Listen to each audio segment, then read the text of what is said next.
Unsure of your dream? Study abroad destination? Clear your doubts. Videsh Consult. Call 9676502888.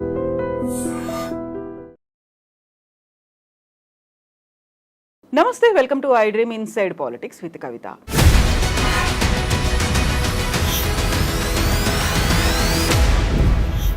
SLBC project తెలంగాణలోని 2-3 జిల్లాలని సస్యశ్యామలం చేస్తుంది, గొంతు తడుపుతుంది అనే ఆలోచనతో ప్రారంభించినటువంటి ఒక ప్రాజెక్ట్ దశాబ్దాలు గడుస్తున్నప్పటికీ ఇంకా పూర్తి కాలేదు. ఇందులోనే ఒక ప్రమాదం జరిగింది. 8 మంది కూరుకుపోయి ఉన్నారు. ఎప్పుడు బయటికి వస్తారో తెలియదు, ఎలాంటి పరిస్థితుల్లో ఉన్నారో కూడా ఇప్పటికీ అంతు చిక్కట్లేదు. అయితే నిజంగా తెలంగాణలో ఉన్నటువంటి మహబూబ్ నగర్, నల్గొండ వాసులు ఏమనుకుంటున్నారు? ఎస్ఎల్బిసితోనే వాళ్ళ కష్టాలన్నీ తీరుతాయా? నిజంగా అక్కడ సాగునీరు, తాగునీటికి ఎస్ఎల్బిసిఏ శ్రేయస్కరం పరిష్కారమా? మనతో పాటుగా ఉన్నారు BRS senior leader Karne Prabhakar గారు. నమస్కారం. సో ఎస్ఎల్బిసి ప్రాజెక్టు ఆలోచనే ఆ 2 జిల్లాల ప్రజల గొంతు తడపాలి, పంటలకి నీళ్ళు ఇవ్వాలి అనేది. సో ఆల్మోస్ట్ 4 దశాబ్దాల నుంచి ఆ పోరాటం, ఆ ప్రయత్నం, ప్రణాళిక సాగుతోంది. ఆల్మోస్ట్ 20 ఏళ్ల క్రితం ప్రాజెక్టు మొదలైంది. ఇప్పటికి కూడా ఎండ్ దశకు చేరుకోలేదు, మధ్యలోనే ఒక ప్రమాదం. నిజంగా ఎస్ఎల్బిసి ప్రాజెక్టు ఆవశ్యకత ఉందనుకుంటున్నారా? అవసరం లేదా? సమస్యకు వేరే పరిష్కారాలు కూడా ఉన్నాయా? అంటే మీరు అన్నట్టుగా నల్గొండ జిల్లాకు తాగునీరు, సాగునీరు అయితే చాలా ముఖ్యమైనది. ఇవాళ మనం ప్రపంచంలో ఫ్లోరిన్ అనే చర్చ వస్తే అది నల్గొండ జిల్లా, ఉమ్మడి నల్గొండ జిల్లా. ముఖ్యంగా మా ప్రాంతం, మునుగోడు ప్రాంతం, దేవరకొండ ప్రాంతం ఫ్లోరోసిస్ దాదాపు 16-15 ppmల అదేమో ఉంటుంది అక్కడ. చాలా నిజానికి బాధాకరమైనటువంటి, మనం దారిలో పోతుంటే కూడా అనేక మందిని చూస్తాం. మనం కాళ్ళొంకరతో, చేతులొంకరతో 3-4 దశాబ్దాలుగా చూస్తాం మనం. కొన్ని సందర్భాల్లో అయితే మీలాంటి రిపోర్టర్స్ ఎవరన్నా వచ్చి వాళ్ళని ఇంటర్వ్యూ చేసేటువంటి సందర్భం వస్తే సమాజం మీదే వాళ్ళకు ఒక రకమైనటువంటి కోపం పెరిగిపోయింది వాళ్ళకి. మీరు ఎన్నిసార్లు మమ్మల్ని ఒక ఎగ్జిబిషన్లో ఫోటోలాగా చూపిస్తారు మమ్మల్ని, ఇంకా మీకు వాయిస్ కూడా ఇవ్వాల్సిన అవసరం లేదు అంటే చివరికి అంత విసిగిపోయినటువంటి పరిస్థితి నల్గొండ జిల్లాలోని ఇవాళ విక్టిమ్స్కు, ఫ్లోరోసిస్ విక్టిమ్స్కు. సో ఒకవైపు ఏమో విక్టిమ్స్ ఉన్నారు, మరోవైపు ఏమో దానికి విషాన్ని తాగుతున్నటువంటి నల్గొండ జిల్లా ప్రజలు ఉన్నారు. అది దాని దుర్మార్గం ఏంటంటే ఒకప్పుడు దాదాపు 25-30 సంవత్సరాల క్రితం దేవరకొండకు, మునుగోడుకు మాత్రమే పరిమితమై ఉండినటువంటిది రోజు రోజుకి అది కంప్లీట్గా జిల్లాకు పర్క్యులేట్ అయిపోయింది. అది జిల్లాలో దాదాపుగా మేజర్ మండలాల్లో ఫ్లోరోసిస్ ఎఫెక్ట్ ఉన్నటువంటిది. సో ఈ ప్రాజెక్టు ప్రారంభిద్దాం అనుకున్నప్పుడు జిల్లాకు సాగునీరు కూడా అంతే ముఖ్యమైంది. సరే, నాగార్జున సాగర్ ఎడమ కాలువ ఉంటే ఉన్నది, కానీ నాగార్జున సాగర్ ఎడమ కాలువ ద్వారా కొంత మాత్రమే సాగుకు నీరు అందుతూ ఉంది. ఇదేమో కంప్లీట్గా నల్గొండ జిల్లా మధ్యలో నుండి పోయే అవకాశం ఉన్నటువంటి కాలువ, అవసరం ఉన్నటువంటి కాలువ. సో దానికి నీళ్ళు ఎక్కడి నుంచి తీసుకోవాలి అనే చర్చ వచ్చినప్పుడు ఆనాడు ఎప్పుడో 80s తర్వాత ఆలోచన చేసి, బహుశా 83లో అనుకుంటాను డిపిఆర్, దీనిది 83లో ఎప్పుడో డిపిఆర్, కానీ దానికి ఫండ్స్ లేకపోవడము, అప్పుడున్నటువంటి ప్రభుత్వాలు సీరియస్గా తీసుకోకపోవడం. మీరు ఇంతకుముందు అన్నట్టు 20 సంవత్సరాలు కాదు, దాదాపు 25 నుండి 30 సంవత్సరాల ముందు, దాదాపు 3 దశాబ్దాల క్రితం స్టార్ట్ అయినటువంటిది ఇది. సో స్టార్ట్ అయిన నాడు చిత్తశుద్ధితో చేసి ఉండొచ్చు, నేనేం దాన్ని కాదని. కానీ దీని పాసిబిలిటీస్ ఏమిటివి?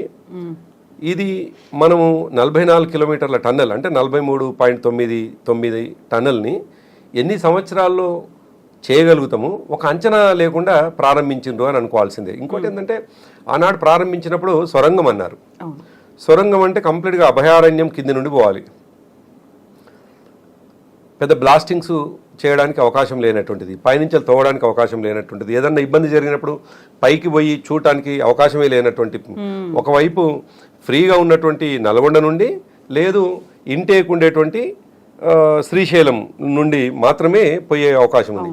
సో ఒకవైపు నుంచి వెళ్ళి ఒక పంప్ డ్రిల్లింగ్ మిషన్, మరోవైపు నుంచి వెళ్ళి ఇంకో డ్రిల్లింగ్ మిషన్ మాత్రమే లోపలికి పోవాల్సిందే తప్ప పైన ఏదైనా ఆటంకం జరిగితే ఇబ్బందులు అవుతాయి అనేటువంటి విషయం చాలా సందర్భాలు చూసినాం. ఇదే మాటని కేసీఆర్ గారు ఉద్యమ సందర్భంగానే, ఇవాళ మేము అధికారంలోకి మొన్న వచ్చినప్పుడే కాకుండా ఉద్యమ సందర్భంగా కూడా అనేక సందర్భాలు అన్నారు ఆయన. ఎస్ఎల్బిసి టన్నల్ నీళ్ళు ఇవ్వాలనే ఆలోచన సరైందే, కానీ దీంట్లో సరైనటువంటి అది లేదు, ఇది ఎప్పుడు ఎటువైపు పోతుందో అర్థం కానటువంటి పరిస్థితి. పైన వైల్డ్ లైఫ్ ఉంది, కింది నుండి టన్నల్ చేసుకుంటూ పోవాలి.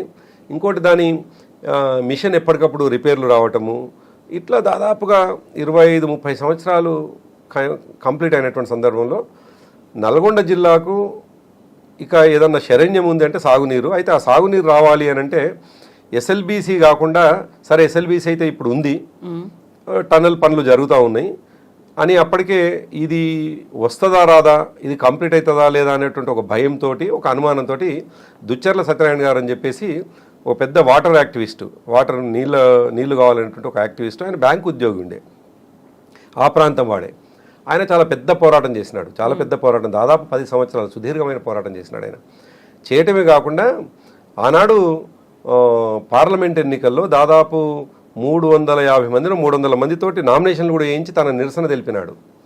ఆయన సాక్షాత్తు ఒక అంశుల స్వామి అని ఒక వ్యక్తిని తీసుకొని పోయి వాజ్పేయి టేబుల్ మీద పడుకోబెట్టినాడు.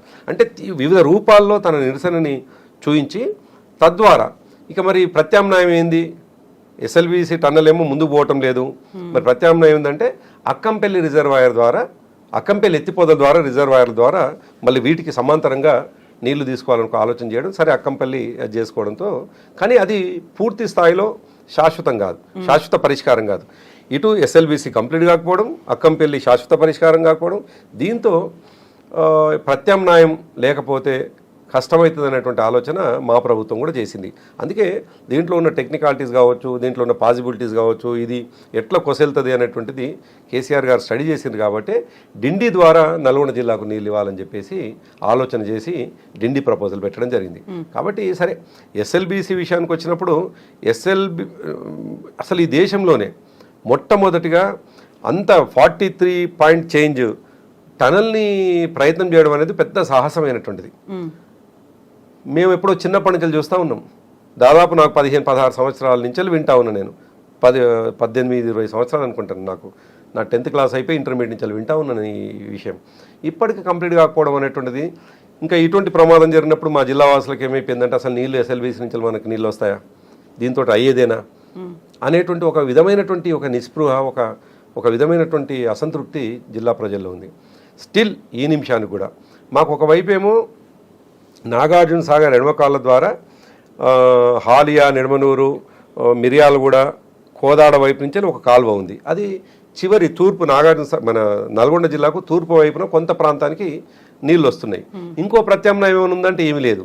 కొంత మీకు ఇది మూసీ నుండి అసఫ్నగర్ కాలువ ద్వారా కానీ, అదేవిధంగా భీమలింగం ద్వారా కానీ, పిలాయిపల్లి కాలువ ద్వారా కొంత ప్రాంతం, అదేవిధంగా ఎస్ఆర్ఎస్పి ద్వారా కేసీఆర్ గారు మా ప్రభుత్వం వచ్చిన తర్వాత ఎస్ఆర్ఎస్పి ద్వారా కొంత ఎక్కడంటే వరంగల్ నుండి మహిబాద్ దాటిన తర్వాత సూర్యాపేట జిల్లాలోని కోదాడ వరకు కొంత నీళ్ళు ఇచ్చినాం. అయితే మధ్యలో ఉన్నటువంటి మునుగోడు కావచ్చు, భువనగిరిలో కొంత భాగం కావచ్చు, అదేవిధంగా నకరకల్లో మేజర్ పార్ట్ కావచ్చు, సూర్యాపేటలో కొంత అటువైపు భాగమైంది కానీ వెనుక వైపు, ఇట్లా ఒక దేవరకొండ, పూర్తిగా దేవరకొండ, నల్గొండలోని కొంత భాగం, ఇవన్నీ కూడా ఒక 4-5 నియోజకవర్గాలకు నీళ్లు రావాలి అని అంటే తప్పకుండా నల్గొండ మధ్యలో నుండి పోయేటువంటి కాలువ ద్వారానే నీళ్లు రావాల్సినటువంటి అవసరం ఉంది. సో దీనికోసం ప్రత్యామ్నాయం వెతక్కపోతే, ఈ ఎస్ఎల్బీసీ మీదనే ఆధారపడి ఉంటే నల్గొండ జిల్లా ప్రజలు వాళ్ళు పుట్టడం చావడం కూడా ఇది కంప్లీట్ కాకముందుకే అయిపోతుందేమో అని ఒక భయం అయితే కనిపిస్తాం. ఒక జనరేషన్ చూడకుండా పోతుంది. ఎస్. సో ఇప్పుడు ఏళ్ల తరబడి అది కొనసాగుతూనే వస్తుంది. ఇప్పుడు మీరు అన్నటువంటి లిఫ్ట్ ఇరిగేషన్ ప్రాజెక్టులు కావచ్చు, ఇవన్నీ కూడా ఏవి సరిపోవట్లేదు అనుకోండి. ఏదైతే అసలు సమస్య మునుగోడులో ఫ్లోరోసిస్ అనుకున్నామో అది అప్పటి నుంచి అలాగే ఉందా, ఆ తర్వాత దానికి కొంచెం ఏమైనా పరిష్కారం ఏమైనా కనిపించింది అంటారా? అయింది కదా కవిత. ఇప్పుడు కేసీఆర్ గారు ముందు నుంచి కూడా మూమెంట్ టైంలో ఆయన ఒక మాట అనేవాళ్ళు, WHO కూడా చెప్పింది, ఈ సర్ఫేస్ అంటున్నా అండర్గ్రౌండ్ వాటర్తో ఇది మంచిది కాదు, ఇదంతా కూడా ఫ్లోరోసిస్ ఉన్నటువంటిది, సో సర్ఫేస్ వాటరే శరణ్యం, అది తప్ప ఇంకోటి మరొకట్లేదు అని. సో ఎన్ని రకాలుగా ఆలోచించినా ఇక మంచినీళ్ళు అందించలేని పరిస్థితిలో శ్రీశైలం నుండి మనం నీళ్ళని తీసుకొని మిషన్ భగీరథ ద్వారా ఇవాళ ఊరికి నీళ్లు అందించేటువంటి ప్రయత్నం చేయడం, దానికి కొంత రిలీఫ్ దొరికింది. దాదాపుగా డ్రింకింగ్ వాటర్కు రిలీఫ్ దొరికింది. సరే ఎక్కడో 2-3% ఎక్కడైనా ఫినిష్ కాకపోతే అక్కడ ఉన్నటువంటి లోకల్ సమస్యలతో కాలేదేమో, కానీ 2-3% అంతకంటే ఎక్కువ కాదు. దాదాపు 97-98% ఈ మిషన్ భగీరథ ద్వారా ప్రతి గ్రామానికి నీళ్ళు వస్తూ ఉన్నాయి. సో మాకు ఫ్లోరోసిస్కు ఇబ్బంది కాకుండా ఉండడానికి ప్రత్యామ్నాయంగా మిషన్ భగీరథని ఇవాళ ప్రభుత్వం మా ప్రభుత్వం తీసుకురావడం కొంత ఉపశమనం లభించింది. కానీ సరే అదేమో తాగునీరు కోసం, మరి సాగునీరు ఇంపార్టెంట్ కదా. 4 లక్షల ఎకరాలు టార్గెట్ గా పెట్టుకున్నారు. సో అటువంటప్పుడు ఎట్టి పరిస్థితిలో కూడా సొరంగం కంప్లీట్ అన్న చేయాలి, అక్కంపల్లి ద్వారా ఆయకట్టన్న పెంచాలి. లేదు అనుకుంటే ఈ రెండు కాకుండా కేసీఆర్ గారు ఏదైతే ఆలోచన చేసినారో డిండి ద్వారా రావాలి అనేది, డిండి రిజర్వాయర్ ద్వారా మేము అనుకుంటున్నటువంటి కిష్టరాంపల్లి రిజర్వాయర్ ఒకటి ఉంటుంది, అదేవిధంగా చెర్లగూడెం రిజర్వాయరు, ఈ 2 రిజర్వాయర్లను నింపి అక్కడి డిండి, కిష్టరాయన్పల్లి, చెర్లగూడెం అంటే చివన్నగూడెం రిజర్వాయర్, ఈ 3 నిండడం ద్వారా మాత్రమే నల్గొండకు, ముఖ్యంగా దేవరకొండ, మునుగోడు ప్రాంతానికి నీళ్ళు వస్తాయి అనేటువంటిది. మునుగోడు నియోజకవర్గానికి పూర్తిగా ఈ చెర్లగూడెం, కిష్టరాయన్పల్లి ప్రాజెక్ట్, ఇంకో వేరే ప్రత్యామ్నాయమే లేదు. చెర్లగూడెంలో నీళ్ళు వస్తే అది మరిగూడెంలో కొంత ప్రాంతం, నారాయణపురంలో కొంత ప్రాంతం, మునుగోడులో, అదేవిధంగా కిష్టరాయన్పల్లిలో నీళ్ళు వస్తే ఆ రిజర్వాయర్ నిండితే నాంపల్లి మండలం, గుర్రంపూడి మండలం, అట్లా కొన్ని మండలాలు. సో ఈ ప్రాజెక్టులు కంప్లీట్ కావాలంటే కేసీఆర్ గారు ఏదైతే ఆలోచన చేసినారో ఆ డిండి రిజర్వాయర్లను నింపడం ద్వారా మాత్రమే అవకాశం ఉంది తప్ప మరొకటి అయితే కనిపించట్లేదు. ఇవన్నీ కూడా మాకు మిథ్యలాగా కనిపిస్తూ ఉన్నాయి. ఇవన్నీ కూడా మాకు ఇవి అవుతాయా, మా జీవిత కాలంలో మేము చూస్తామా అని అనిపిస్తూ ఉన్నాయి. నిజానికి ఒక ప్రాజెక్టు ప్రారంభమై కంప్లీట్ కావడానికి ఒక మనిషి జీవితం సరిపోకపోతే అసలు పాలకుల మీద ఏం విశ్వాసం వస్తుంది, పాలకుల మీద ఏం నమ్మకం వస్తుంది? ఓటేసేవాడికి ఎన్నో ఆశలతో ఓటేస్తాడు. మా జీవితాలు బాగుపడతాయి, మౌలిక వసతులు కల్పించబడతాయి, మాకు సౌకర్యాలు కల్పించబడతాయి, మా బీళ్లకు నీళ్ళు వస్తాయని ఆశతో ఓటేస్తే. నిజమే కదా, ఎస్ఎల్బీసీ ఒక నినాదం అయింది, ప్రచారంలో భాగమైంది, ఎన్నికలు చూసిండ్రు, ఎంతమంది ఎమ్మెల్యేలు, మంత్రులు, ఎంపీలు అయినరు, ఇప్పటికీ కూడా అది ఇంకా నెరవేరలేదు అంటే హోప్ అనేది ఎట్లా వస్తుంది? మీరు అన్నట్టుగా ఒక ప్రజలకిచ్చే మౌలిక వసతి నినాదం కావకూడదు. పాలకుడి దృష్టిలో అది ప్రజలకిచ్చే మినిమం వసతికి కనిపించాలి. అది మినిమం వసతికి కనిపించకుండా అది చేయడం ద్వారానే జీవితం మొత్తం మారిపోతుంది, మేము మా జీవితకాలపు చేయాల్సినంత పని చేసేసినామని పాలకుడు అనుకుంటే తప్పు అవుతుంది. సో అందుకే ఏ నినాదం లేకుండానే కేసీఆర్ గారు 14 సంవత్సరాల ఉద్యమం చేశారు. కాబట్టి కాళేశ్వరం మీద ఎన్ని విమర్శలున్నా, కాళేశ్వరం అంటే అసలు కొన్ని ప్రాజెక్టుల సముదాయం. నిజానికి కొన్ని ప్రాజెక్టులు, కొన్ని కాలువలు, కొన్ని బరాజులు, కొన్ని రిజర్వాయర్లు ఇన్ని కలుపుకొని అసొంటిది మేడిగడ్డ దగ్గర ఒక పిల్లరు కుంగితే గగ్గోలు పెట్టినటువంటి వాళ్ళు 3.5 సంవత్సరాల్లో పని జరుగుతుంది. అంటే 3.5 సంవత్సరాలే అనేటువంటి మాట ఎందుకు ఇంపార్టెంట్గా మేము చెప్తా ఉన్నామంటే, అసలు నీళ్ళు అనేటువంటిది అంత ముఖ్యమైనటువంటిది, సాగునీరు అనేటువంటిది ఎంత టాప్ ప్రయారిటీలో తీసుకోవాలో ముఖ్యంగా తెలంగాణకి. ఎందుకోసమైతే తెలంగాణని మనం కావాలని కోరుకున్నామో దాని ప్రయోజనం మనం పొందాలి అంటే నీళ్ళ ద్వారానే అనేటువంటి విషయం అర్థం చేసుకుంటూ, కాబట్టి కాళేశ్వరాన్ని ఎటువంటి ఎన్నికల నినాదం కాకుండానే, ఎన్నికల్లో ఎవరు అడగకుండానే, ఎన్నికల వాగ్దానంలో భాగంగా మా పార్టీ ఇవ్వకుండానే అది ప్రజలకు ఉపయోగపడుతుందని చెప్పేసి కేసీఆర్ గారు కంప్లీట్ చేసిండ్రు. దానికి ఇవాళ ఎవరైతే ఈ సొరంగ మార్గాన్ని, అదేవిధంగా ఇవాళ ప్రమాదానికి కారణమైనటువంటి ప్రభుత్వం ఉందో, ప్రభుత్వానికి వచ్చే ముందు గగ్గోలు పెట్టి మైకులన్నీ పగిలిపోయేలాగా మాట్లాడి అబద్ధాలు చెప్పి ప్రభుత్వానికి వచ్చినారు. ఇవాళ చేసింది ఏంది వాళ్ళు? ఎంత దుర్మార్గం నిజానికి. మేము ఇది రాజకీయ విమర్శ కాదు, బాధతో చేస్తున్నటువంటి విమర్శ. 22 నాడు ఎప్పుడో ఈ సంఘటన జరిగితే ఇవాళ బహుశా 1వ తేదీ, ఇవాళ అంటే 9 రోజులు అవుతోంది. ఈ నిమిషానికి అసలు ఉన్నటువంటి వాళ్ళు, అందులో చిక్కుకున్నటువంటి వాళ్ళు చనిపోయినరా బ్రతుకున్నారా సమాచారం లేదు. ఇవాళ పత్రికల్లో చూస్తే కొన్ని పత్రికలు క్వశ్చన్ మార్క్ పెట్టి దాదాపుగా 8 మంది చనిపోయినట్టున్నారు అని అంటున్నారు. నిజానికి అటువంటి వార్త వస్తే వాళ్ళు ఏ ప్రాంతానికి చెందిన వాళ్ళు కావచ్చు, వాళ్ళు ఏ రాష్ట్రానికి చెందిన వాళ్ళు కావచ్చు, వాళ్ళు మనుషులు, ఈ దేశానికి ఉపయోగపడే వాళ్ళు, ఈ దేశ నిర్మాణంలో భాగస్వామ్యం కావాల్సినటువంటి వాళ్ళు, భాగమైనటువంటి వాళ్ళు. ఒక రాష్ట్ర నిర్మాణమే కాదు, ఒక రాష్ట్రానికి పనిచేయడమే కాదు, ఈ రాష్ట్రంలో చేసేటువంటి ప్రాజెక్టుల నిర్మాణం ఈ దేశానికి కూడా, దేశ స్థూలోత్పత్తికి కూడా, జాతీయ ఉత్పత్తికి కూడా ఉపయోగపడేటువంటిది వాళ్ళు చేసేటువంటి శ్రమ. కాబట్టి వాళ్ళు ఏ ప్రాంతంకి వెళ్ళి వచ్చిండ్రు ఏందనేటువంటిది ఇంపార్టెంట్ కాదు. కానీ వాళ్ళు ఒకవేళ చనిపోతే మాత్రం దానికి పూర్తి బాధ్యత ఈ ప్రభుత్వమే వహించాలి. ఎందుకంటున్నానంటే ఈ మాట మీరు అనవచ్చు, మీరు 10 సంవత్సరాలు ఉన్నారు కదా. ఎగ్జాక్ట్లీ ఇప్పుడు రేవంత్ రెడ్డి అన్న మాట కూడా అదే కదా, ఎస్ఎల్బిసి ప్రమాదానికి కారణమే బీఆర్ఎస్ సర్కార్, కేసీఆర్ అనే మాట. మీరేమో ఒక తరమంతా ఎదురు చూడాల్సినటువంటి పరిస్థితి వస్తుంది, ఏళ్లకేళ్లు ఇంత పూర్తి కాకపోవడం ఏంటి అని. 10 ఏళ్ల పాటు కేసీఆర్ అసలే పట్టించుకోలేదు, లోపల ఉన్నటువంటి ఎక్విప్మెంట్ కావచ్చు, మెషినరీ కావచ్చు పాడైపోయింది అనే మాట. అప్పుడు కనుక కంప్లీట్ చేస్తుంటే ఈ పాటికి పూర్తి అయిపోయేది, నీళ్ళు వచ్చేవి. మేము వచ్చిన తర్వాత మాత్రమే దాన్ని మళ్ళీ స్టార్ట్ చేయాల్సినటువంటి పరిస్థితి వచ్చింది అని మీరే అంటున్నారు ఇంతకుముందే. పాలమూరుకు ప్లస్ ఇది నల్గొండకు ఉపయోగపడేదని. ఆయన నేను పాలమూరు బిడ్డ అని పదే అంటాడు. ఈ సంఘటన జరిగిన దానికి కేవలం ఆయన 50-60 కిలోమీటర్ల దూరంలో ఆయన ఊరు ఉంటుంది. ఈయన పాలమూరు బిడ్డే. పాలమూరు బిడ్డ ఈ పని ప్రారంభించే ముందు కనీస పరిజ్ఞానం లేకుండా, కనీస అవగాహన లేకుండా, అసలు దాంట్లో గత ప్రభుత్వంలో ఎంత పని జరిగింది, ఎన్ని వేల కోట్ల రూపాయల దానికి శాంక్షన్ ఉన్నది, మా ప్రభుత్వం కేటాయించింది లేదు. 25 సంవత్సరాలు కాంగ్రెస్ ప్రభుత్వం కావచ్చు, తెలుగుదేశం ప్రభుత్వం కావచ్చు, ఎంత కేటాయించిందని కనీస లెక్క లేదు, కనీస అవగాహన లేదు. ఒక ముఖ్యమంత్రిగా ఉన్నటువంటి వ్యక్తి కనీస అవగాహన లేకపోవడం, అర్థం చేసుకోకపోవడం, అర్థం చేసుకోవాలని ఆలోచన చేయకపోవడం, ఏమాత్రం అవగాహన లేకుండా ఒక పాసింగ్ కామెంట్గా చేయడం అనేటువంటిది ప్రజలు ఏమనుకుంటారు అనేటువంటి జ్ఞానం అయితే ఉండాలి కదా మాట్లాడే వాళ్ళకి. 3,900 కోట్ల రూపాయలు 3,900 కోట్ల రూపాయలు ఈ 9.5 సంవత్సరాల్లో కేటాయించింది మా ప్రభుత్వము. 11 కిలోమీటర్లు డ్రిల్ చేసింది. 11 కిలోమీటర్లు రోజుకి. బహుశా మొన్న ఒక ఎక్స్పర్ట్ చెప్తా ఉన్నారు, రోజుకు 3 నుండి 4 మీటర్ల కంటే ఎక్కువ డ్రిల్ చేయలేనటువంటి పరిస్థితి ఉంటుందంట. అది జనరల్గా మనం టెక్నికల్ పర్సన్స్ కాదు, నిజానికి మనం ఎవరైనా చెప్తే వినాల్సిందే. సో 3 నుండి 4 మీటర్లు డ్రిల్ అయ్యేటువంటిది రోజుకి. అటువంటిది మా 9.5 సంవత్సరాల్లో అంటే 19కి ఆగిపోయింది. నిజానికి 19కి వచ్చినటువంటి కొంత డిస్టర్బెన్స్ తోటి నీళ్లు రావటం, ఈ మధ్యలో కరోనా రావటం, ఆ తర్వాత నీళ్లు కంటిన్యూస్గా వాటర్ రావటం.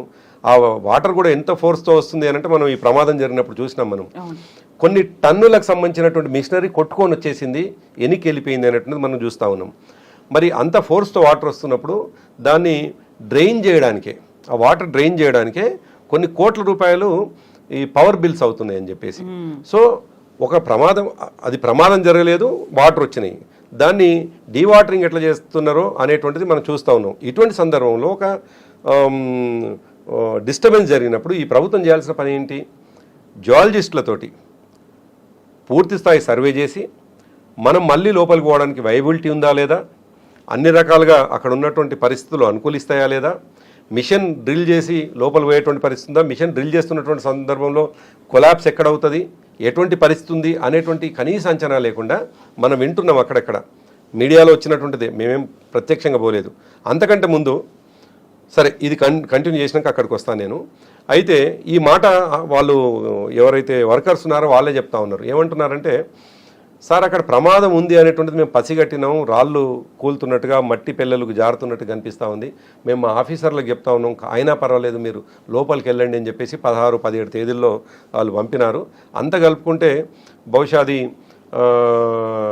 80 మీటర్లు డ్రిల్ చేసింది, 80 మీటర్లు కూడా డ్రిల్ చేయనట్టుంది. బహుశా 80 మీటర్లు డ్రిల్ చేసే లోపే కొలాప్స్ అయింది.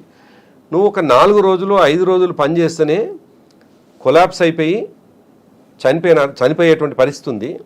దాదాపు 2019 వరకు మా ప్రభుత్వంలో పని జరిగితే ఒక్కరోజు ఒక్క మనిషికి చిన్న ఇబ్బంది కాకుండా, అంటే ఏదైనా పని చేస్తున్నప్పుడు లోతైనటువంటి అవగాహన ఉండాలి, దాని కాన్సిక్వెన్సెస్ ఏముంటాయి అనేటువంటి అంచనా ఉండాలి, వాటి ఎక్స్పర్ట్స్ తోటి మాట్లాడాల్సినటువంటి అవసరం ఉంటుంది.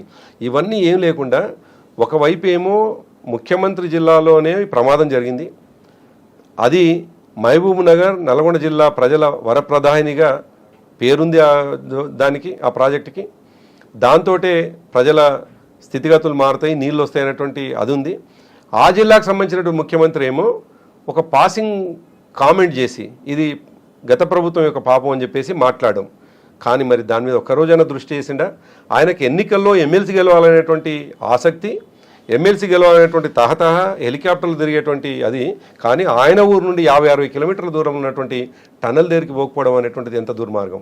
ఇంకో యాంగిల్ ఏంటంటే దీంట్లో ఇంకో యాంగిల్ మనం మాట్లాడుకోవాల్సింది, ఎక్కడన్నా న్యాచురల్ కెలామిటీస్, ఎక్కడన్నా విపత్తు ఉంటే సహజంగా జరుగుతాయి, దాన్ని మనం ఎవ్వరం మన చేతిలో ఉండేది కాదు, అది తప్పకుండా అది జరిగినటువంటి సందర్భంలో కొంత ప్రాణ నష్టం జరుగుతుంది.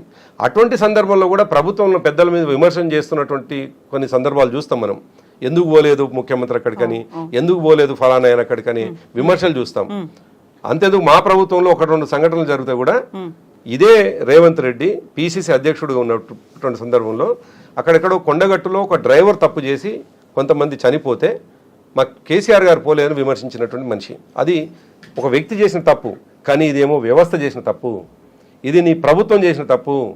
నీకాడ కూలిపోతుందని తెలిసిన తర్వాత, ఒకవైపు మొత్తం నీళ్ళు వస్తున్నాయని తెలిసిన తర్వాత, ఒకవైపు మొత్తం మట్టి పిల్లలు రాలిపోతున్నాయని వర్కర్స్ చెప్తున్న తర్వాత, ఆ ప్రాణాల మీద కనీసం ఆయనకు కేర్ ఉంటే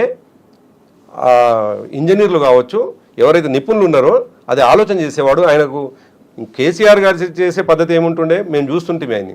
ఒక ప్రాజెక్టు నిర్మాణం అవుతుంటే రాత్రి 11 గంటలకు 12 గంటలకు 2 గంటలకు కూడా సీసీ కెమెరాలు పెట్టుకొని ఏం పని జరుగుతుంది, ఎంత అది జరుగుతుంది, ఎంత ఏమంటారు పనిలో క్వాలిటీ ఉంది, ఏం ప్రోగ్రెస్ ఉంది, ఎంత క్వాలిటీ ఉందని ఆలోచించేవాడు. అసలు ఈయన జిల్లాలోనే జరిగింది, ఈయన పక్కనే జరిగింది, ఈ రోజు వరకు దాని మీద అసలు ధ్యాస లేదు, ఎందుకు జరిగింది అనేటువంటి అధ్యయనం లేదు. చివరికి ఒక పాసింగ్ రిమార్క్ ఏమిటంటే గత ప్రభుత్వంలో చేసినటువంటిదని. గత ప్రభుత్వంలో నిజంగానే కదా వాటర్ వచ్చినాయని కదా ఆపింది మేము, ఆ జాగ్రత్త ప్రాణాలు పోవద్దనే కదా ఆపింది. ప్రాణాలు పోవద్దని మేము ఆపితే ప్రాణాలు తీయడానికి నువ్వు మనుషుల్ని పంపించి ఇవాళ గత ప్రభుత్వం అని చెప్పి చెప్తే నీకున్నటువంటి అవగాహన రాహిత్యం. ఇవాళ ఒకవేళ 8 మంది చనిపోతే దానికి కారణం నువ్వే కావాలి, నీ మంత్రులు కారణం కావాలి, నీ మంత్రుల తొందరపాటు. నిజానికి నువ్వు చేసింది ఏంది? గత ప్రభుత్వం చేయలే అని అపవాదు వేయడం కోసం ఎటువంటి టెక్నికల్ సపోర్ట్ లేకుండా, ఎటువంటి జాగ్రత్తలు తీసుకోకుండా ఆ పాత మిషన్ని వాడుకుంటూ మేము ఈ పాత మిషన్ తోటే, అంటే పాత మిషన్ వాడడం కారణం ఏంది? కమిషన్ల కోసం కక్కుర్తిపడి వీళ్ళు చేసినటువంటి ఇది దరిద్రపు ఆలోచన. నువ్వు కొత్త మిషన్ని వీళ్ళు పదే మాట్లాడతాం, మేము అమెరికా నుంచి కొత్త మిషన్ తీసుకొస్తాం, ఇంకో దగ్గర నుంచి కొత్త మిషన్. ఏవి కొత్త మిషన్లు? కొత్త మిషన్ డ్రిల్ చేయాల్సినటువంటి కొత్త మిషన్లు ఏవి? పోయినటువంటి పాత మిషన్ నడిపినటువంటి పద్ధతి ఏంది? నడిపిన తర్వాత జరిగినటువంటి దాని కాన్సిక్వెన్స్ ఏంది? చివరికి పోతే అంతమంది లోపల చిక్కుకొని ఉండి కొన్ని వందల మంది. అయినా ఈ ప్రభుత్వానికి చిత్తశుద్ధి నిజంగా ఉంటే, వాళ్ళ ప్రాణాల మీద ధ్యాస ఉంటే, పని జరగాలనే ఆతృత ఉంటే, వాళ్ళ ప్రాణాలను కాపాడాలి ప్లస్ పని జరగాలనే ఆలోచన ఉంటే, వేరే దేశాల్లో ఇటువంటి సంఘటనలు జరగలేదా? ఆ ప్రభుత్వాలు ఎట్లా యాక్ట్ చేసినాయి? ఆ ప్రభుత్వాలు తీసుకున్నటువంటి చర్యలు ఏంటి? ఎంత అద్భుతంగా కొన్ని ప్రాంతాల్లో అయితే 20 రోజులు 22 రోజులు చిక్కుకున్నటువంటి పిల్లల్ని కూడా గుహలోకి వెళ్ళి బయటికి తీసుకొచ్చినటువంటి సంఘటనలు ఉన్నాయి. మనం థాయిలాండ్లో చూసినాం ఇటువంటి సంఘటన. అటువంటిది అసలు కొలాప్స్ అయిన తర్వాత వాళ్ళు ఉన్నారా లేరా అని చెప్పి ఒక మంత్రి ఏమో చనిపోయినారు అని అనౌన్సే చేస్తాడు ఒక మంత్రి. ఎంత బాధ్యతారాహిత్యం! ఎట్లా మాట్లాడతావు నువ్వు? మనిషిని కనిపించకుండా ఆ కుటుంబాలు ఇవాళ ఏమైపోతాయి? వాళ్ళకు మానసికంగా నువ్వు ఏం సపోర్ట్ చేస్తా ఉన్నావు? వాళ్ళకు మానసికంగా ఏం ధైర్యం ఇస్తా ఉన్నావు? ధైర్యం ఇవ్వకపోగా కనీసం వాళ్ళని ఎంత నియంతృత్వం అంటే, ఎంత నిర్బంధం అంటే, మా పిల్లలు ఎక్కడున్నారు, నా కొడుకు ఎక్కడున్నాడు, మా అన్న ఎక్కడున్నాడు అని చెప్పేసి మాట్లాడడానికి అక్కడికి వచ్చిన వాళ్ళని నిర్బంధించి పక్కకు కూర్చోబెడతారు వాళ్ళు. ఎవరైనా మీడియాకు సంబంధించిన మీలాంటి వాళ్ళు పోతే కనీసం ఒక మానవత్వం ఉండాలి, మనిషిగా ప్రవర్తించాలి. వాళ్ళు సహజంగా వాళ్ళ అన్ననో తమ్ముడో గుహలో చిక్కుకొని 4 రోజులుగా వాళ్ళు 5-6 రోజులుగా చనిపోయినరా బతుకునరా అనేటువంటి బాధ ఉంటే ఏమీ లేదు, ఆక్సిజన్ అందే అవకాశం లేదు. మనం ఆ ట్రాయ్ ట్రైన్ ఎక్కడ ఉందో అది పోయేంత వరకు ఒకటైతే, లోపల పోయిన తర్వాత ఆక్సిజన్ అందేటువంటి అవకాశం కూడా డిస్టర్బ్ అయి ఉంటుంది అని చెప్పేసి ఒక చర్చ జరుగుతుంటే, ఉన్నరాలైనటువంటి సందర్భంలో కుటుంబ సభ్యులను పట్టించుకోవు. నీ మంత్రి ఒక ఆయనేమో చనిపోయింది అని మాట్లాడతాడు, నువ్వేమో పాసింగ్ రిమార్క్గా గత ప్రభుత్వం అని చెప్తావు. ఏం బాధ్యత ఉంది ప్రభుత్వానికి అంటున్నాను నేను. అందుకే ఒకవేళ ఇవాళ రేపో బహుశా వాళ్ళు బతికి రావాలని మేము కోరుకుంటున్నాం. వాళ్ళు మనుషులు కాబట్టి, ఈ దేశ అభివృద్ధిలో భాగస్వాములు కాబట్టి, ఈ దేశ అభివృద్ధిలో వాళ్ళ యొక్క పాత్ర ఉంది కాబట్టి వాళ్ళు బతికి రావాలి, వాళ్ళ కుటుంబ సభ్యులు బాగుండాలని కోరుకుంటున్నాం. ఒకవేళ అది జరగకుండా ఏదన్నా జరిగితే, మనం అనుకుంది జరిగితే, ప్రభుత్వం బాధ్యత వహించి తప్పకుండా ఈ ముఖ్యమంత్రి ప్లస్ ఈ మంత్రులు రాజీనామాలు చేయాలని చెప్పేసి మేము అంటున్నాం. ఇది రాజకీయ కామెంట్ కాదు నేను, ఎందుకంటే మీ తప్పిదంతో జరిగింది. ఇది న్యాచురల్ కలామిటీ కాదు, ఇది జాతీయ విపత్తు జరగలేదు. మీ తొందరపాటు, మీ యొక్క చేతగానితనం, మీరు మిషన్లు కొనుక్కోకపోవడం, కొత్త మిషన్లు తీసుకురాకపోవడం, మీకు చెప్తుంటే కూడా కనీసం సలహా తీసుకోకపోవడం, మీకు వాళ్ళు ఇది జరుగుతుందని చెప్తుంటే కూడా వినకపోవడం, మీ యొక్క అజ్ఞానంతో జరిగినటువంటి ఒకవేళ చనిపోతే చావులు కాబట్టి మీరు బాధ్యత తీసుకోవాలని చెప్పేసి మేము డిమాండ్ చేస్తా ఉన్నాం కూడా. ఇప్పుడు ఎస్ఎల్బిసి టన్నెల్లో ఒక ప్రమాదం జరిగింది, పనులు ఆగిపోయాయి. 9 రోజుల నుంచి ఏం జరుగుతుంది, ఎప్పుడు బయటపడతారు, ఏంటి శిథిలాలు ఎప్పుడు తొలగిస్తారు, రెస్క్యూ ఆపరేషన్ ఎప్పుడు అవుతుంది, ఇవన్నిటితో పాటుగా మళ్ళీ మనం తాగునీరు సాగునీరు కోసం చూసుకోవాల్సినటువంటి పరిస్థితులు అయితే ఏర్పడ్డాయి మహబూబ్ నగర్ నల్గొండకు సంబంధించి. సో భవిష్యత్తు మళ్ళీ ఇలాంటి ఎదురు చూపులు అనేవి ఉండకుండా ఉండాలంటే ఏం జరగాలంటారు? అక్కడ ఎలాంటి ప్రాజెక్టులు ఉండాలి? 10 సంవత్సరాలుగా కేసీఆర్ గారు ఏదైతే ఆలోచన చేసినారో ఇప్పటికే దాదాపుగా నేను ఇంతకుముందు చెప్పినటువంటి ప్రాజెక్టులు కిష్టరాయన్పల్లి కావచ్చు, చెర్లగూడెం కావచ్చు, అదేవిధంగా డిండికి కనెక్టింగ్ కెనాల్ కావచ్చు, ఇవన్నీ కూడా దాదాపుగా 70% కంప్లీట్ అయినాయి. ఈ ప్రభుత్వానికి చిత్తశుద్ధి ఉండి ఈ 2 జిల్లాల మీద ప్రేమ ఉంటే కేసీఆర్ గారు ప్రారంభించినటువంటి ఆ ప్రాజెక్టుల నిర్మాణాన్ని పూర్తి చేయాలి. అసలు ఇప్పటిదాకా టచ్ చేయలేదా? ముట్టుకోలేదు. అరిసినటువంటి వాళ్ళు, గగ్గోలు పెట్టినటువంటి వాళ్ళు, ఈ ప్రాజెక్టులు ఎందుకు ఇట్లా ఆగిపోయినాయని చెప్పేసి మాట్లాడినటువంటి వాళ్ళు వాళ్ళ ప్రాంతంలోనే ఉంటే కనీసం మాట్లాడుతున్నటువంటి వాళ్ళు లేరు. మునుగోడు ఎమ్మెల్యే గారు ఎటుపోయినరో మాట్లాడటం లేదు, దేవరకొండ ఎమ్మెల్యే గారు మాట్లాడటం లేదు, అదేవిధంగా అచ్చంపేట ఎమ్మెల్యే గారు మాట్లాడటం లేదు. కంప్లీట్గా కంటిన్యూస్గా చూసినట్లయితే ఏ ఒక్కరు కూడా కల్వకుర్తి ఎమ్మెల్యే అట్నే మౌనంగా ఉంటాడు. ఎవరు కూడా మాట్లాడేటువంటి పరిస్థితి లేదు. వాళ్ళు మాట్లాడాల్సింది మీరు అధికారంలో లేనప్పుడు మా మీద ఏదైతే ఆరోపణలు చేసి కంప్లీట్ చేయడం లేదని అరిసినారో, ఆ పేరు చెప్పి ఓట్లు వేసుకున్నారో, ఇవాళ మీరు దాదాపు 14 నెలలుగా మీరు అధికారంలో ఉన్నారు కదా, కేటాయించండి నిధులు, పనులు కంప్లీట్ చేయండి. కేసీఆర్ గారు వీటికి ప్రత్యామ్నాయంగానే ఎస్ఎల్బీసీకి, అక్కంపల్లికి, ఎత్తిపోతలకు ఈ రెండిటికి ప్రత్యామ్నాయంగానే ఇవి తీసుకొచ్చారు. ఎందుకంటే ఇదే శాశ్వత పరిష్కారం, ఇది తప్ప మరొకటి లేదు. ఎప్పుడు మనకు కృష్ణాలో నీళ్లు శ్రీశైలంలో నీళ్లు అందుబాటులో ఉన్నాయి, అక్కడి నుంచి అది తీసుకోవచ్చు. ఇది కూడా సొరంగం కూడా అందుబాటులో ఉండేది, కానీ అది స్కోపు మనకు రోజుకి రోజుకి అది మిథ్యలాగా మారిపోయింది, అది ఒక కలలాగా మారిపోయింది. అది వస్తుందా రాదా కూడా ఒక అనుమానం ఈ ప్రమాదం తర్వాత. ఇప్పుడు మనం వింటున్నాం ఆ మోటార్ని మళ్ళీ డైవర్ట్ చేసుకోవాలి, ఆ డ్రిల్లింగ్ మిషన్ ని డైవర్ట్ చేసుకోవాలి, మార్చుకోకుండా డ్రిల్లింగ్లు ఆ తర్వాత డైరెక్షన్ కూడా మారుతుంది. డైరెక్షన్ మారుస్తాం, ఇంకా ఎంత టైం తీసుకుంటో తెలియదు. కానీ ఈ టైం తీసుకున్న దాకా ప్రజల దహార్తి, ప్రజలకు కావాల్సిన నీళ్లు, ఇవన్నీ కష్టం కదా. అంతెందుకు కవిత, ఇంకా నేను అంటే వ్యక్తిగతంగా నా అనుభవంలోని విషయం చెప్తాను. మా ఊరు సంస్థాన్ నారాయణపూర్ మండలం. మా ఊరు మండలమే మా ఊరే కాకుండా మా మండలంలో ఉన్నటువంటి దాదాపుగా 35-40 గ్రామాలు కేవలం వర్షాధారమైనటువంటి పంటలు వ్యవసాయమే తప్ప మరొకటి లేవు. 10 సంవత్సరాల్లో సరే కొన్ని సందర్భాల్లో నేచర్ కూడా సహకరిస్తుంది అన్నట్టుగా 10 సంవత్సరాల కాలంలో ఒక్క రోజు కూడా నీళ్ళకి ఇబ్బంది పడలేదు. నా వ్యక్తిగతంగా నాకే ఒక 30 ఎకరాల భూమి ఉన్నది మా ఊర్లో. 30 ఎకరాల్లో 12 బోర్లు ఉన్నాయి నా సొంతానికే. 12 బోర్లు నడిచేటివి మొన్నటి వరకు. దురదృష్టం ఏంటంటే మొన్న ఎవరు అంటుండే ఐరన్ లెగ్ అన్నట్టుగా నాకు నిజంగా కూడా కనిపించింది. ఈ ప్రభుత్వం వచ్చిన మరుక్షణం ఏం జరిగిందో తెలియదు, ఎందుకు కాలం సహకరించదో కూడా కొంతమందికి తెలియదు. ఎందుకంటే వాళ్ళ నిజాయితీ అట్లా ఉండదేమో, కాలం సహకరించదేమో అనిపిస్తుంది. మా ప్రాంతంలో ఉన్నటువంటి బోర్లు కంప్లీట్గా మా ఒక్కడిగా నా వ్యక్తిగతంగా 12 బోర్లు ఎండిపోతే నేను ఎప్పుడు మా ఊరికి పోయినా, మా మండలానికి పోయినా, మా ప్రాంతానికి పోయినా అందరూ బాధతోటి నీళ్లు లేవు, ఇబ్బంది పడతా ఉన్నాం, చివరికి మనకు తాగునీరు కూడా ఇబ్బంది అవుతుందని.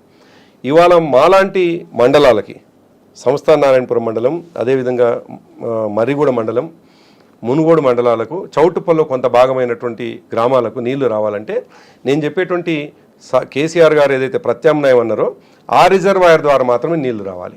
ఆ నీళ్లు రావాలి అంటే కిష్టరాయన్పల్లి రిజర్వాయర్ నిండాలి, శివన్నగూడెం రిజర్వాయర్ నిండాలి. శివన్నగూడెం రిజర్వాయర్ నిండితే కూడా సరిపోదు. అక్కడి నుంచి వెళ్ళి కేసీఆర్ గారి ప్రతిపాదన రాచకొండ అనేటువంటి మా ఫారెస్ట్ ఉంటుంది, ఆ రాచకొండలోకి 2 లిఫ్ట్లు పెట్టి 100 మీటర్ల పైకి నీళ్లు లిఫ్ట్ చేయాల్సినటువంటి అవసరం ఉంది. అక్కడి నుండి మా చెరువులను నింపితే మాత్రమే మా ప్రాంతానికి నీళ్ళు వస్తాయి. ఇదంతా పని జరగాలంటే చిత్తశుద్ధి అవసరం, ఆ ప్రాంతం మీద ప్రేమ అవసరం, ఆ ప్రాంతానికి నీళ్ళు ఇవ్వాలనేటువంటి ఒక నిజాయితీ అవసరం, ఆలోచన అవసరం. అది వీళ్ళకి కనిపించట్లేదు. సొరంగ మార్గాన్ని హడావుడిగా స్టార్ట్ చేసి వాళ్ళ చావు కారణమైనారు. ప్రత్యామ్నాయంగా ఉన్నటువంటి వీటిని కూడా టేకప్ చేయాలి కదా. నీకు కనిపిస్తుంది కదా ప్రత్యామ్నాయంగా 75% కంప్లీట్ అయి ఉన్నది కదా. నల్గొండ మహబూబ్నగర్ జిల్లా ప్రజలకు నీళ్ళు అందేటువంటి అవకాశాన్ని కేసీఆర్ గారు కల్పించినారు కదా. సో అటువంటి సందర్భంలో నా రిక్వెస్ట్ ఈ ప్రభుత్వానికి, నల్గొండ జిల్లా ప్రజలకు మహబూబ్నగర్ జిల్లా మీద, మీ సొంత జిల్లా మీద మీకు ప్రేమ ఉంటే ప్రత్యామ్నాయంగా ఉన్నటువంటి డిండిని కూడా కంప్లీట్ చేసి ఇవాళ ఎడారిగా మారుతున్నటువంటి మా ప్రాంతానికి నీళ్లు ఇవ్వకపోతే నిజానికి నేను చెప్తున్నాను కదా, మా ప్రాంతం చివరికి వలసలకు కారణమవుతుంది. ఇప్పటికే వలసలు అవుతుంది. నాకు మొన్న ఎవరో చెప్తా ఉన్నారు, మా ప్రాంతానికి పోతే మాది కొంత ఉన్నకాడికి నీళ్ళు ఉన్నప్పుడు ఉన్నకాడు కొంత రిచ్గానే ఉండేది. ఎవరికి వాళ్ళు వ్యవసాయం చేసుకునేవాళ్ళు. దాదాపుగా వ్యవసాయం ఉన్నటువంటి వాళ్ళే మేజర్ కనిపిస్తారు.